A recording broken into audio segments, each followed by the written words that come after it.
¿Qué tal? ¿Cómo están amigos y amigas de esta comunidad? Nuevamente Tamaulipas ha sido noticia desde el pasado fin de semana cuando aparecieron estas caravanas en diversos municipios del estado. De repente los dimes y diretes, por un lado el gobierno federal asegurando que ya no había caravanas en los días consecuentes, o informaciones diciendo que sí, otros más justificándose, un gobernador que asegura que los medios no deben de darle resonancia a los hechos de violencia porque únicamente generan precisamente temor, y un exgobernador que dice: en mi época todo era paz y quietud y yo quiero ser presidente de la República. ¿Qué pasa? ¿Qué pasa en Tamaulipas? Me encuentro verdaderamente honrado de compartir esta mesa, este espacio, con dos periodistas que en lo personal admiro muchísimo por el trabajo que han hecho en materia de investigación y que nos ayuda a entender precisamente lo que se vive en aquella entidad norteña. Saludo, por supuesto, con muchísimo gusto a Marta Olivia López de un 3x2. ¿Cómo estás, mi querida Marta? ¿Cómo estás? En un dos por tres, En un dos Jesús. por Así tres, perdóname. estoy, así estoy. Soy disléxico verbal, perdón. En No un te 2x3. preocupes, yo tengo dislalia para hablar, entonces así que ni te preocupes, somos del club. Tú dime Muy José, bien, no pasa nada. muy bien, gracias, gracias por invitarnos. Es un privilegio para mí estar en tu espacio y compartirlo también con Carlos Manuel, a quien respeto y admiro. Y Carlos Manuel, ¿cómo estás de Elefante Blanco? ¿Cómo estás, Carlos?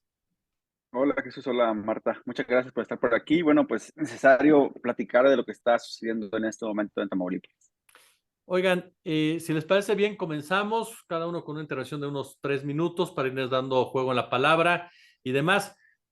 Tenemos, por lo menos, ustedes corrijan, ustedes son los expertos, más de 30 años hablando de Tamaulipas como uno de los escenarios de violencia en México, con diversos actores vinculados al crimen organizado. En un principio se habla de Juan Nepomuceno Guerra, posteriormente de Juan García Ábrego, el Cárdenas Guillén, la época de los Zetas, Tony Tormenta, el Cártel del Noreste. Cambian los nombres, cambian las siglas, pero la violencia sigue y sigue y sigue en Tamaulipas. Comenzaría contigo, Marta. ¿Por qué? ¿Por qué Tamaulipas parece que se recicla una y otra vez, más allá del grupo criminal que esté presente, se recicla en un ámbito de violencia? Sí, a mí me parece que principalmente es la posición geográfica de Tamaulipas, es la posición más rápida para llegar para los grupos del crimen organizado, para el tráfico de nervantes, primero para el contrabando en los 60, 70 y después para el tráfico de marihuana y demás drogas, sobre todo. Hemos cubierto alguna información donde en la costa, recordemos que también en Tamaulipas, pues el cártel del Golfo no es por que sí el nombre, tiene toda esa parte, su geografía es pegado al Golfo de México, donde desde los 70 se sabía del aterrizaje de avionetas cargadas con droga en Soto la Marina, en la zona de San Fernando, en la zona de Matamoros. Es decir, todo esto viene primero la situación, ¿por qué Tamaulipas? Por su situación.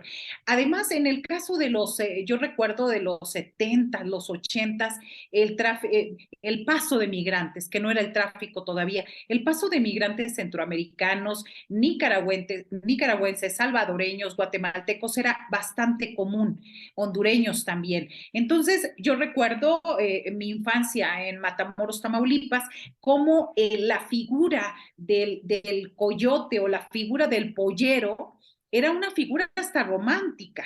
Cuando estaba Juan N. Guerra en el contrabando migrando hacia ya el tráfico de estupefacientes. Entonces era una figura romántica porque llegaban a una colonia las personas que querían cruzar hacia los Estados Unidos y siempre había un personaje que tenía en su patio de estas llantas inflables que, bueno, arreglaban una cuota, una tarifa y la cruzaba nadando el río Bravo. Recordemos que Matamoros pues es la frontera más cercana ahí. Entonces, esa era la figura romántica. Sin embargo, con el paso del cártel de Matamoros al cártel del Golfo, a la escisión de los Zetas y demás, toda esta ilegalidad se fue globalizando y se fue haciendo un negocio. Y al hacerse el negocio, pues ya, digamos, empezó a descomponer todo en Tamaulipas. Pero Carlos, Fíjate que yo creo que, híjole, eh, creo que el modelo de contubernio entre política, crimen organizado, empresarios y Estados Unidos tiene su territorio tan fértil en Tamaulipas que se renueva, como tú lo dices. Yo justo hace poco lo recordaba, ¿no? Digamos, aquel Operativo México que en 2005 el presidente Fox lo abrió casualmente en Nuevo Laredo, o sea, cuando había puntos más complejos de la frontera misma. Decidieron que Nuevo Laredo iba a ser el territorio en el que iban a echar a andar esa estrategia de seguridad cuando ya estaban en ese entonces Genaro García Luna, todas estas personajes que ahora están saliendo la verdad sobre ellos. Y muy curioso que en ese entonces, ese 2005, lo que nos contaban que era la guerra era Cártel de Sinaloa con el Cártel del Golfo, y ahí ya se hablaba de que los Zetas eran los que tenían el fuerte de Nuevo Laredo, ¿no? Que eran los que controlaban, ¿no? Y vemos después, 2009-2010, lo que tanto se ha hablado también en narrativa oficial, los Zetas contra el Cártel del Golfo, y hoy, 2023, nos están diciendo que es el Cártel del Golfo contra, bien a bien, en la versión oficial, creo que un poco a lo que voy, bien a bien, en la versión oficial, no sabemos quién es contra quién es.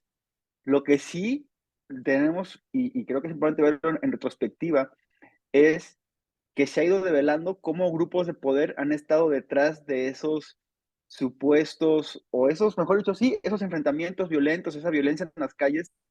Hay un grupo de poder detrás. En este caso estuvo el grupo panista que empezó a abrir brecha en Nuevo Laredo, empezó a tirar a gobiernos priistas, empezó a fortalecer el PAN en Nuevo Laredo. Después, en el 2009-2010, se empezó a abrir una brecha fuerte que en 2016 lo vimos con Cabeza de Vaca llegando a la gobernatura, pero hoy que apenas está llegando a Américo Villarreal, el gobierno de Morena, vemos esto que pareciera ser pues una estrategia tal vez muy pronta para empezar a generar ruido. Claro, no tenemos que dejar de lado que estamos a un año de la elección presidencial, pero a lo que voy con esto es el mismo modelo de hacer las cosas, ¿no? Y ahora vemos esta confrontación que por lo que dice el gobierno de Tamaulipas es Cártel del Golfo contra Cártel del Golfo, pero nos quieren hacer ver que también el Cártel Jalisco Nueva Generación está peleando con personal de ellos. Ya hablaremos más adelante de lo que nosotros hemos podido consignar ahí, pero sí es el mismo modelo, ¿no? Y el mismo modelo inclusive en donde Estados Unidos también participa de ese modelo. Justo ayer estaba viendo que anuncia Estados Unidos que van a poner otra vez un poco más, a reforzar el muro del lado más del noroeste, pero ese mensaje se permea para toda la frontera. Y eso, yo creo que es más que nada un modelo que toma mucha relevancia en Tamaulipas por todo el contexto que tiene, y también sumado a la clase política tamaulipeca tan, tan cuestionada, y también pues tan poco, que ha aprendido tan poco de todos estos pues panoramas que han vivido durante muchos años. Fíjate, ahorita este punto que mencionabas, perdón, Marta, quería decir algo. Y yo quería abonar en eso que habla de los grupos de políticos con el narcotráfico. En el 2014, yo escribí para Freedom House una cronología de periodistas asesinados de 1986 al 2014. Entonces, ahí el contexto, en toda esta cronología en Tamaulipas, hablaba de cómo se fue conformando esta narcopolítica. En Matamoros empezó con el líder de Sindicato de Jornaleros y Obreros Industriales, Agapito González Cavazos, el único que tenía logró la jornada laboral de 48 horas, de 40 horas con pago de 48, esto en los 80s. Y él era el referente y el personaje político que ponía alcaldes y quitaba diputados, senadores y todo desde Matamoros. Y en el otro lado estaba Juan Nepomuceno Guerra, que era pues el creador del cártel de Matamoros primero, y él era la especie del juez.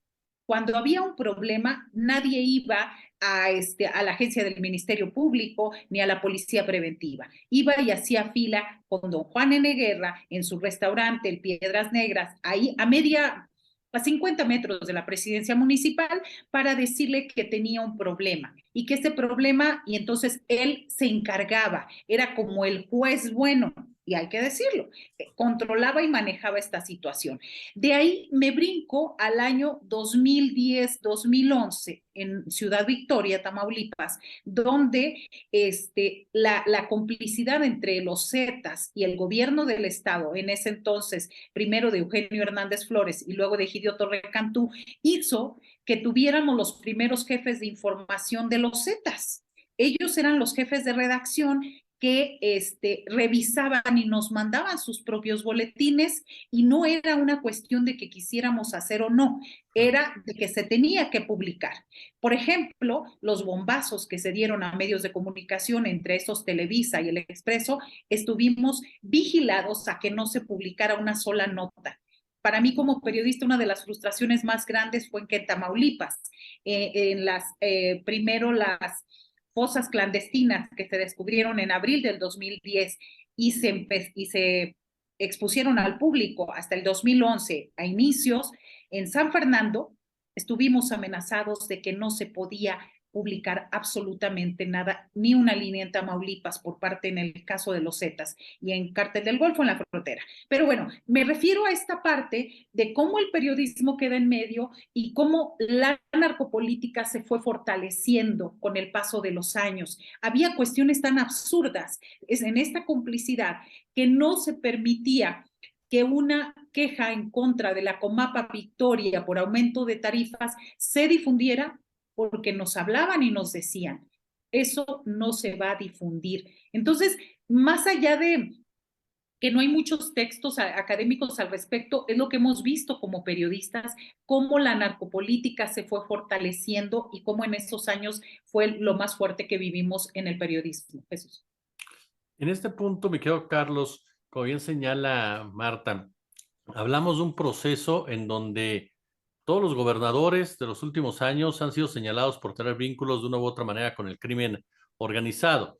Pero me llama la atención que Tomás Yarrington, que Eugenio Hernández, que el propio Egidio Torre, tal vez no tan carismático como, digámoslo así, como el resto, Francisco García Cabeza de Vaca, han sido apapachados del otro lado de la frontera. Ya mencionabas tú Estados Unidos. De repente hay señalamientos de vínculos con el narcotráfico y parece que de aquel lado de la frontera no le importa, sobre todo a la gente de Texas, apapachar al gobernador tamaulipeco que esté. Esto se da en el marco también de la importancia que tiene Tamaulipas en materia de recursos naturales y en donde juega la política del crimen organizado, como bien lo decía Marta, un control de la misma economía. Sí, yo creo que, por ejemplo, pues Tomás Yarrington pasó de ser el compadre de George Bush a ser yo digo, creo que dentro de esas relaciones que tiene, que logró este acuerdo de 11 cargos a un cargo, y que lo vamos a ver libre en 3 años, si no es que menos. Y al final creo que siempre está muy vinculado las decisiones que puede tomar un gobernador tamaulipeco de cómo se ha visto en Estados Unidos.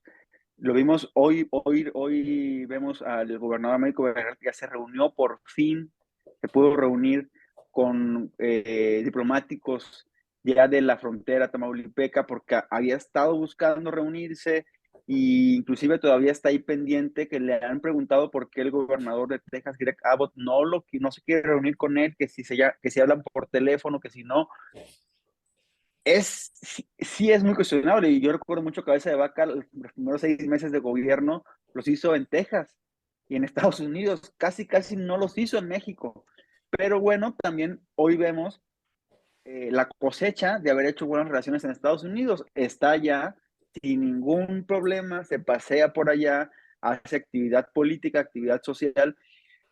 Ahora, la cosa también es, lejos, o aparte, mejor dicho, de los grupos políticos o de los políticos personajes, eh, es los criminales, o sea, las familias de los líderes delincuenciales están allá también. Yo recuerdo mucho de la primera vez que tuve visa, fue la boda de una amiga y me decía mi amiga, no, pues es que aquí somos vecinos de la familia de Ociel Cárdenas. Ah, canijo, ¿cómo? Y pues es que de este lado invierten, ponen negocios, pero de este lado sí son bien vistos. También ahí es una parte que no concuerdo completamente con el presidente cuando dice que hay mucha hipocresía, porque creo que hay una gran parte de la reflexión a nivel en México que luego se apaga cuando se piensa que estamos hipócrita y nosotros pues somos angelitos. Lo que creo es que sí hay el modelo, insistir, el modelo conlleva no nada más a los grupos criminales, sino a los grupos políticos, a los grupos económicos, ¿no? En Tamaulipas yo creo que algo que le ha hecho mucho daño, y es algo lo que este gobierno lo está prometiendo, es romper, no con los grupos políticos, sino con que, por ejemplo, hoy estamos hablando de pues un problema de inseguridad, y lo que primero se ve es, salen los empresarios a decir, exigimos que haya seguridad. Y la gente se queda así como que, y creo que es ahí donde a lo que voy, siempre es esa visión muy gringa de que hay que proteger a los de arriba para que los de abajo también en la sombrilla alcancen, ¿no? Y eso pasa mucho todavía en Tamaulipas, esa ideología, esa visión muy americana sigue permeando mucho y más en estos casos de violencia, porque lo que ha pasado es que se concentran las decisiones con los empresarios, con los expertos, es decir, muy en la cúpula, y hay problemas mucho más profundos que no son atacados porque no son vistos más a conciencia en otros extractos sociales. Entonces, sí es mucho lo que Estados Unidos a veces dicta, lo que en Tamaulipas pues se rige, ¿no? Oye, este asunto me queda, Marta, que bien lo plantea también Carlos.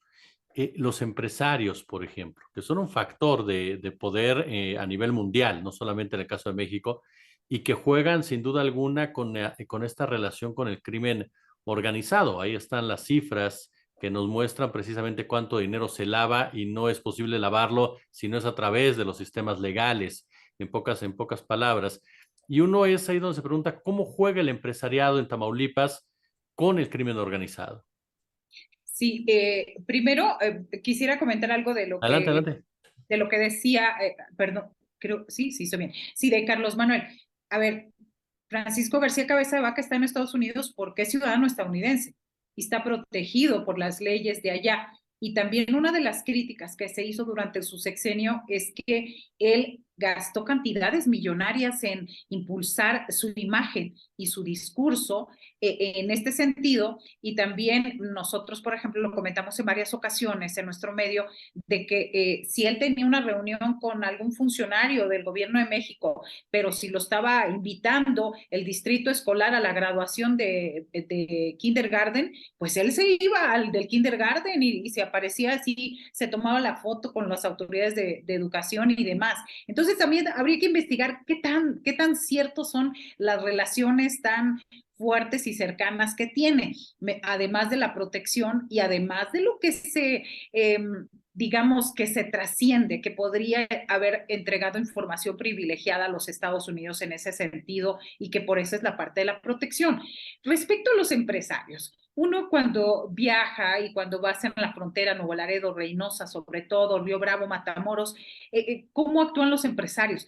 empiezas a ver que florecen literalmente plazas comerciales pequeñas, antes eran mucho más grandes, ahora son de 50, 100 metros cuadrados, y estos 100 metros cuadrados de locales vacíos. Y ves los lugares y lugares donde se le invierte, no es un changarrito de unas sillas con ¿cómo se llama? Sillas estas de las marcas cerveceras. No, no, no. Son muy bien montados, muy bien pensados, pero no hay gente. O en otras, o estéticas, o spas, o negocios de diferente índole, donde no hay absolutamente nada, no hay gente que esté ahí, y ahí es donde uno empieza a ver, dices, otra nueva plaza comercial, ¿quién viene aquí? ¿De dónde se sostiene? Y esa es otra de las partes. Los empresarios, por ejemplo, y me refiero a esta carta que hicieron dirigida al presidente de México y al gobernador de Tamaulipas. En esta carta también muchos de los empresarios que están ahí están involucrados familiarmente y políticamente con Acción Nacional y con Cabeza de Vaca. Incluso la Canaco, después de que le pidieron su firma, retiró la firma y dijo no, porque esto lo está manejando un empresario, Julio Almanza Armas de Matamoros, donde el papel más destacado que ha tenido este señor, pues ha sido el de Junior toda la vida. Nunca ha tenido un trabajo, además sus empresas que están en la quiebra, pero que se ha mantenido siendo aliado del panismo durante mucho tiempo, emparentado políticamente con Cabeza de Vaca. Entonces, estos son los empresarios, lamentablemente. Parte de los empresarios fuertes de los parques industriales no se pronuncian en estos que son más con tintes políticos.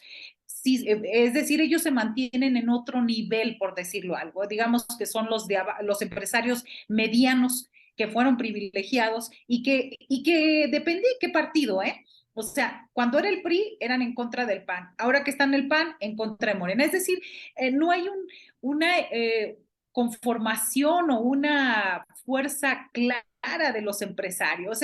En Tamaulipas se vive del gobierno del estado en todos los municipios del centro. Entonces, depende de los privilegios que tengan, son los que van a aparecer o desaparecer firmando cartas.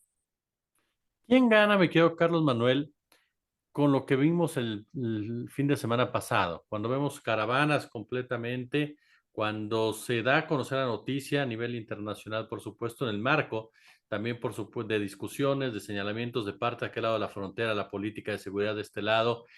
¿Quién gana? ¿Quién gana cuando vemos situaciones que a la población común, pues por obvias razones le generan terror? ¿Quiénes son los ganadores de algo así? Y lo mencionabas al principio, cuando en toda la ecuación ya no se habla solamente de un enfrentamiento interno de cárteles en Tamaulipas, sino a la llegada de uno de los dos jugadores más importantes, por lo menos mediáticamente, como es el cártel de Jalisco Nueva Generación. Hijo, yo creo que ganan varias personas. Primero ganan los militares, porque no es increíble que Tamaulipas hace poco, no tiene mucho estaba justo buscando ahorita el dato, porque no hace mucho el secretario de la defensa dio una información sobre cuántos militares cuánta fuerza federal estaba en Tamaulipas.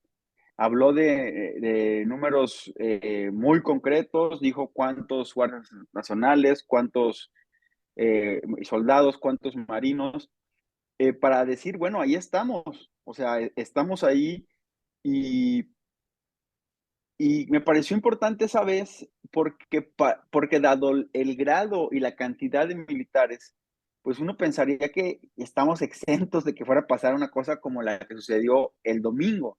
Claro. Yo creo que lo del domingo, fíjate, ahora estoy viendo nada más para retomarlo, el dato específico son 10,000 elementos entre soldados, marinos y guardias nacionales en Tamaulipas.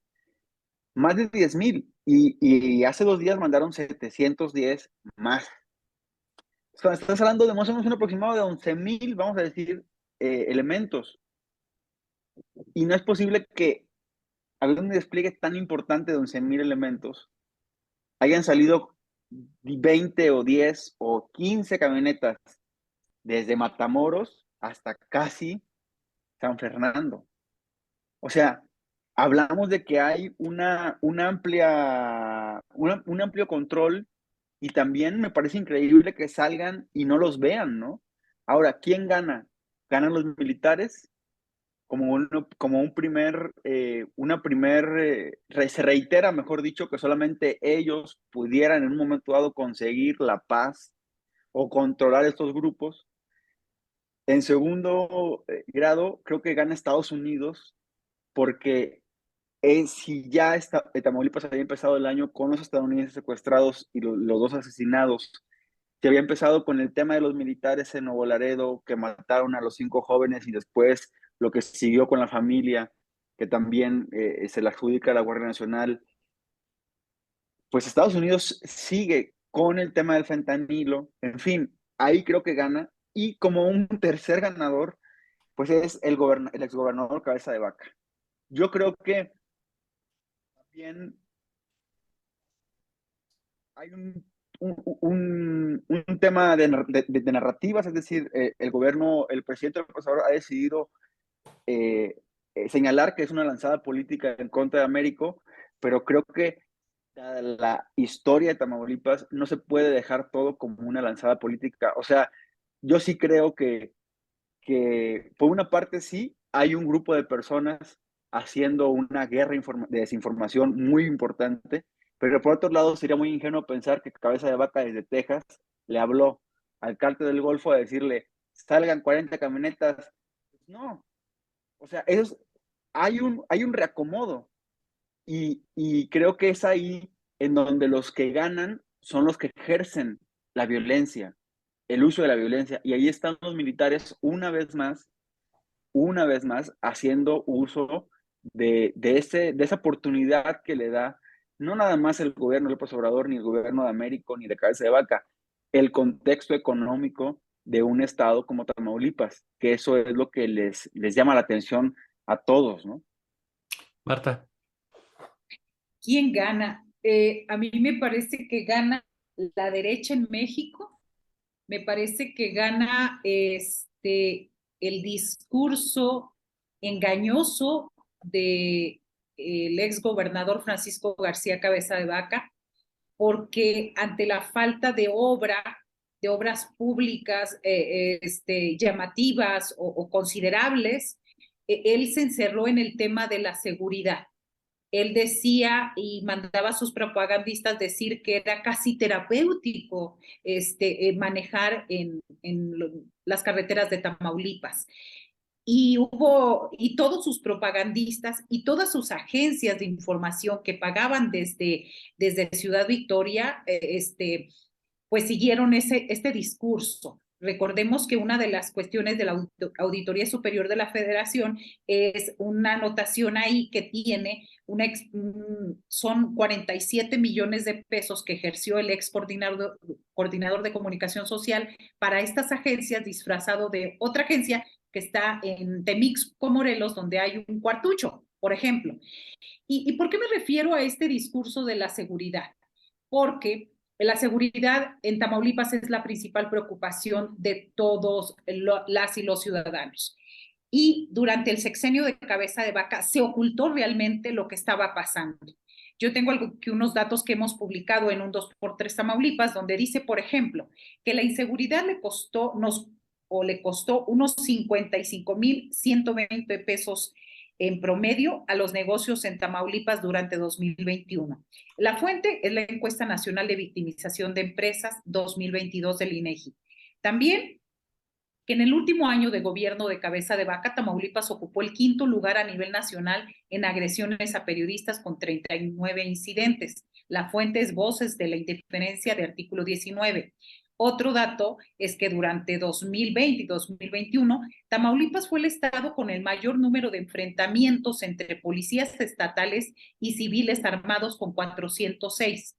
La fuente es el Centro Nacional de Seguridad Pública Estatal 2022 del INEGI. La otra, las muertes violentas de las mujeres por razones de género se incrementaron en un 1.525%. La fuente es el Secretariado Ejecutivo. Durante el sexenio de Cabeza desaparecieron 2 personas al día en Tamaulipas. Esto lo dice el Registro Nacional de Personas Desaparecidas y No Localizadas de la Secretaría de Gobernación.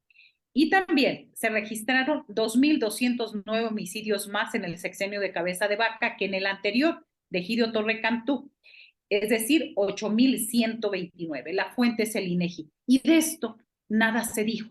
Entonces, yo no creo tampoco que Cabeza de Vaca tenga el poder de hablar por teléfono y decirle, golfos, muévanse por acá, ciclones, escorpiones, no. Pero lo que sí hay que decir es que él hizo pactos y se demostró con muchos asesinatos en Nuevo Laredo, en Reynosa, en Matamoros y en la Frontera Chica, hizo pactos con los grupos del crimen organizado para defender las plazas. Y los policías, los GOPES y los estatales se convirtieron en los halcones oficiales y cuidadores de zonas. Y ahí está el caso de los crímenes del Valle de Anáhuac en Nuevo Laredo. Está el crimen, la masacre de Camargo, de 19 personas, 16 guatemaltecas. Y también está el caso de Daniel Ortiz Martínez en Río Bravo, un joven ingeniero que fue acribillado, él y su camioneta, es decir, se enviaron, por decirlo así, o se gastaron 245 balas, confundiendo que era un personaje que venía a invadir la plaza. Es decir, todo este discurso de la seguridad no creo que Cabeza lo haya mandado a hacer, pero sí tiene todavía aliados y cómplices que obviamente durante el tiempo que él estuvo operaron a su favor. Y el último dato, y que todavía tienen algún compromiso, no fundamental, pero algún compromiso, además del reacomodo normal en el cambio de cada sexenio.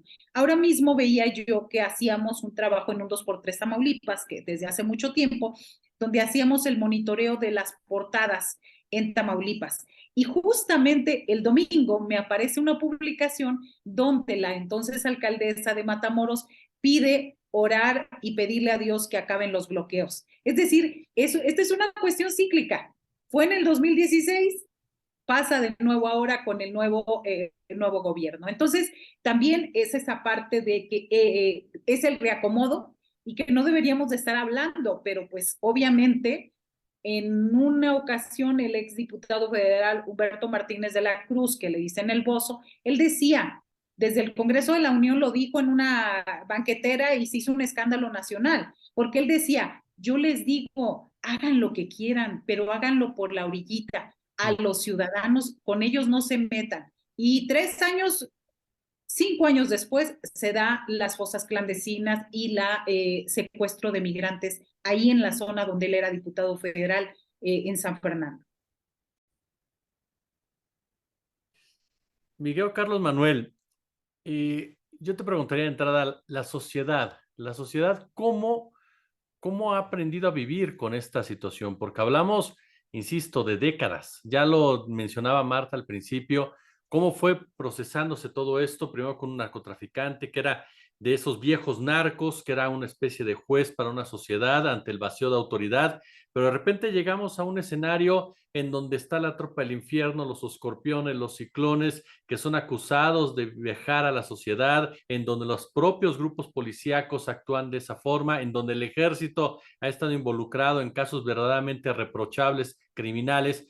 ¿Cómo se enfrenta la sociedad a algo por el estilo? Yo creo que la sociedad tamaulipeca, lo tengo hace poco lo decía en la entrevista que tuvimos con el doctor Carlos Pérez Ricard, ya hay una normalización muy, muy, muy, muy fuerte respecto inclusive a pertenencia al grupo criminal.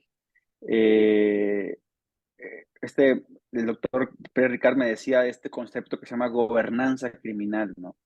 Yo creo que en Tamaulipas hay un profundo apego a la gobernanza criminal. Es decir, hoy la gente de Matamoros está preocupada no porque vaya a haber balaceras. Es decir, si hay balaceras, sigue allí en ese territorio, controlando el grupo histórico de los Cárdenas, Guillén, de los Escorpiones, la gente de Matamoros va a validar la violencia. Como pasó en Nuevo Laredo, cuando agarraron el Huevo Treviño. Yo, horas después de que pasó y que la ciudad se incendió igual, hubo bloqueos, la pasión de la gente en Nuevo Laredo era que no se meta a otro grupo delincuencial, que se queden aquí los que son de aquí. Creo que hay eso es una de las cosas que creo que es un reto completamente para el gobierno de Américo Villarreal, romper esa inercia, pues tal vez yo creo que de medio siglo, si no es que de más, en donde un poco lo que decía Marta Olivia, Cabeza de Vaca vino a refrescar esos pactos que hizo Tomás Yarrington, que hizo Manuel Cavazos Lerma, que hizo el mismo Eugenio Hernández Flores, para mantener la calma. Entonces la sociedad está acostumbrada a que es preferible tener, como dicen, conocer al enemigo o conocer, digamos, al grupo delincuencial que está en tu casa a no conocerlo. Hay una frase de alguno de los audios que han circulado en estos días de mucha desinformación, en donde hay una supuesta conversación entre dos criminales, pero hay una frase que de todo ese audio, que no sabemos si es cierto o no es cierto, pero hay una frase que tiene mucha coherencia. Tamaulipas para los tamaulipecos. Esto en alusión a que entraría el otro cártel. Y no doy por hecho ese audio, pero sí creo que hay que ese es el reto más fuerte. Américo ha dicho, ¿no? Que no va a haber, que el gobierno debe de cambiar, que es el primero que debe de cambiar, dijo en una frase, pero que la sociedad tiene que participar de pues esa transformación, como se dice ahora, ¿no? En el argot de la 4T. Eh, Creo que una de las cosas que sería un reto es desarraigar a la población a que nos acostumbramos a que es preferible de que un grupo controle abiertamente un territorio a que no lo controle. Lo que tendría que imperar es un Estado de Derecho que, pues en términos reales, no existe en un Estado, menos cuando el exgobernador Cabeza de Vaca está libre y vemos cómo lo protege un juez federal. Entonces, no nada más el hecho de los muchachos de 15 años o 17 años que andan en la calle tirándose balazos, sino ver cómo un exgobernador está libre, ver cómo inclusive dentro del mismo aparato del actual gobierno, y lo reitero cada vez que puedo, no es posible que el subsecretario de gobierno Tomás Gloria Requena, vinculado a las fosas de San Fernando, tenga un cargo.